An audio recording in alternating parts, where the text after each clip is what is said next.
So the art of communication is something that I feel like individuals struggle with, right? And it has to come with a way, so like, how can I effectively communicate what I'm feeling? And I can give you an example. And let's say if I'm driving and my wife, I would never do this, but if my wife changes the song and I backhand her, I'm like, don't touch the radio, right? I'm effectively communicating what? I'm effectively communicating, don't change the song without my permission, or don't change the song, period, right? So obviously that's the extreme. So if I wanted to communicate my emotions in a healthy way, what would that look like? And my mentor came up with this, Jeffrey Cape. So I don't want to take credit for it, but she came up with it, and it's literally 5 steps. And it has to be done in the exact same order. And it can be it can apply to both your personal and professional life. So the first step is, do I know what I want? So like a lot of the times when I'm dealing with, let's say if I'm dealing with a couple and they're in the midst of an argument, and I'm like, do you even know what you're arguing about? And they both say no. So I'm like, then why are you guys even having this argument to begin with? Or if you're talking to someone and you don't know you don't know what you're feeling, then it's hard to express what it is that you're trying to say, right? So do I know what I want? The second step is, am I talking to the right person? So like, what that means is, if I am upset with my partner, but I'm talking to my friend about it constantly rather than talking to my partner, that there's an avoidance there, right? So do I know what I want? Is this the right person? The third step is this the right time? So this has some caveats to it.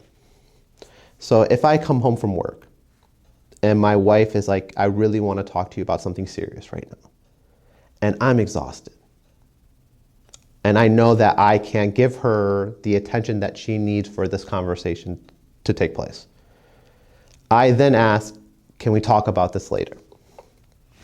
So an appropriate question that she can then ask is, when do you want to talk about it? So in her wanting to have this conversation and me putting it off, she's respecting that request. So then I need to be respectful in the time in the answer that I give. So if today's, we're filming this on a Sunday, and I can't say we'll talk about it next Friday, because that's not being respectful to the time or respectful to her. So I'll say, a reasonable response would be like, I can talk about it tomorrow, or tomorrow morning, or tomorrow when I get back from work, or even later tonight, right? And when that time comes, I'm the one that brings up the conversation, not her. Because she's waiting. So let's say if I say we'll talk about it later tonight at 8 p.m. 8 p.m. comes and she's waiting for me to bring it up. She's on edge. She might be on edge thinking like, are we going to talk about this? Is he going to be respectful to me? Et cetera, et cetera, et cetera. So I have to make sure that I'm taking that into consideration and honoring her patience with me by bringing up that conversation at the time I said I would. So do I know what I want? Is this the right person? Is this the right time? The fourth step is, how am I presenting the information? So this goes to tone of voice, facial expression, hand gestures, body language. There's a difference between me saying, what are you doing? And me saying, what are you doing? If I'm calm or am I yelling, I can convey things very differently, right? As you see, I love talking with my hands. My wife is not too fond of that.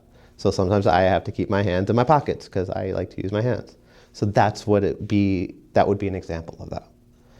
And now if you're having a serious conversation, what I would say to that is that no serious conversation should ever occur through texting. Like, if it needs to be done, unless it's absolutely necessary, but like if it can wait, either wait for a phone call, FaceTime, or in person. So do I know what I want? Right person, right time, how am I presenting the information? The last step tells you how effective you were at 1 through 4. And that is, how is the information being perceived by the other person? Now, you can be flawless with how you're presenting, how you're communicating your emotions. And it can still result in an argument. It can still fall on deaf ears.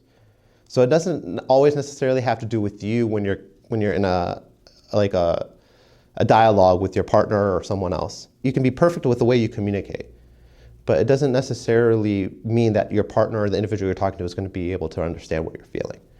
So, but on the flip side to that is that if you're missing something along the way, where your tone of voice might have been too loud, or that you were exhausted when having the conversation, those are the things you can then look back at and then try to improve when you're having your conversation. Now, the last point. When you're thinking about steps of communication, I gave you a step of 1 through 5. I want to ask you a simple question. What did you have for breakfast this morning? Right? For me, I had a breakfast burrito with some potatoes. Didn't have to think about it. I'm pretty sure you didn't have to either, right? That's how well you need to know the list. Like, I can't be in the middle of an argument with my wife and I'll be like, hold up, what's step 3? You know what I'm saying? Like, I can't do that. But if I understand the list, then I can practice it in real time. And I know I said one more point, I lied. There's one more point.